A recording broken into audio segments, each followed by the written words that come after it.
오늘도 값없이 베풀어 주시는 주님의 끝없는 은혜를 누리며 승리하는 구밀의 모든 분들이 되기를 소망합니다. 빌닷의 마지막 답변은 그들의 지식으로는 욥의 고난에 대해 명쾌하게 답할 수 없음을 인정하는 셈이 되고 말았습니다. 그저 체념하고 고난을 받아들이라고 하는 거지. 그래서 어떤 종교이든지 그저 고난은 인정할 수밖에 없어요. 하지만 복음은 고난을 이기게 합니다. 죄와 사망의 권세 아래에서 살아갈 수밖에 없는 우리에게 영원한 생명에 대한 소망을 갖게 하지요. 예수 그리스도의 복음이 바로 그 해답입니다. 어떤 사람이 이민 생활 중에 큰 어려움을 만났다고 합니다. 야심차게 사업을 시작을 했는데 모든 걸 다 잃어버리고 빈손으로 털고 나올 수밖에 없는 그런 상황이 되었다 그래요. 가족에게도 말도 못하고 혼자 끙끙 앓다가 잠도 자지 못하고 그런 시간을 보냈었는데 어느 교회에 새벽 기도회로 모인다라고 하는 이야기를 듣고 그곳에 한번 가봐야 되겠다라는 생각을 가졌다 그래요. 물론 그 사람은 그 전에 한 번도 가본 적이 없다고 합니다. 그래서 정말 간절한 마음을 가지고 뭔가 도움을 얻을 수 있겠지, 힘을 얻을 수 있겠지 하는 마음으로 갔대요. 네, 그때가 마침 사순절 특별 새벽 기도회 시간이었는데 가서 조용히 맨 뒷자리에 앉아서 고개를 푹 숙이고 있는데 시간이 되어서 기도회가 이제 시작이 된 거죠. 시작하면서 찬송가 143장을 불렀다고 합니다. 그 사람도 앞에 있는 찬송가를 펼쳐서 사회자가 이야기하는 대로 143장을 펼쳐서 노래 자체는 잘 모르니까 가사를 보고 악보를 보면서 따라가고 있는데 쭉 가다가 갑자기 그의 마음이 확 상해버렸대요. 왜냐하면 웬 말인가 날 위하여 주 돌아가셨나 이 벌레 같은 나 위하여 주 돌아가셨나 라고 하는 그 뒷부분의 가사에 마음이 확 상해버렸대요. 왜냐하면 이 사람은 그 전까지 다른 사람들이 보기에 그래도 꽤 괜찮게 살아왔다라고 하는 평을 받았던 사람이거든요. 나름대로 경제적인 여유도 있었어요.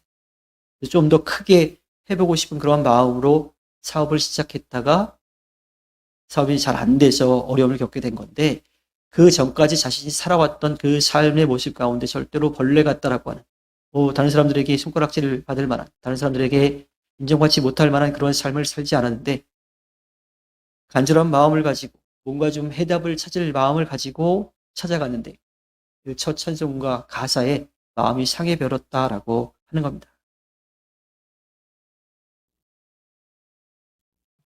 그렇게 힘든 상황을 겪게 되었을 때 이제 위로받을 거라고 생각했는데 오히려 자신이 생각지도 않았던 그러한 상황에 대한 이야기를 자신이 말로 표현해야 됐을 때 그 사람의 마음이 어땠을까요? 하지만 그 시간 성령은 그 사람의 아프고 상처난 마음을 어루만져 주기 위한 역사였는데 그 사람은 그것을 받아들이지 못했던 거죠. 왜냐하면 자신이 괴로워하는 그 이유가 사업의 실패 때문이 아니라 자존감에 입은 상처 때문이라고 하는 것, 그것을 자신은 인정할 수 없었기 때문입니다. 다시 일어설 수 있는 기회를 찾으려고 뭔가 자기에게 필요한 것을 찾으려고 갔는데 얻지 못했을 때 그의 마음은 굳게 닫히고 말았던 거예요. 우리가 주님에게서 얻으려고 하는 것들이 무엇인지 한번 생각해 볼 필요가 있습니다. 세상에서 얻게 되는 부귀 영화인지 다른 사람들로부터 인정받는 그러한 삶의 모습을 우리가 기대하고 있는 것은 아닌지 돌아볼 필요가 있습니다. 주님의 절대적인 기준에 자신을 비추어 보지 않고는요, 자신의 절대값을 인정할 수가 없어요. 그러니까 마음을 연다고 갔지만 마음이 제대로 열지 않았을 때 다시 굳게 닫히는 그러한 상황이 벌어진 거죠. 이것은 주님이 닫으신 것이 아니라 주님이 닫게끔 만드신 것이 아니라 그 사람이 받아들이지 못했던 겁니다. 빌닷은 주님이 얼마나 높으시며 강하시며 또 거룩하신지를 강조합니다.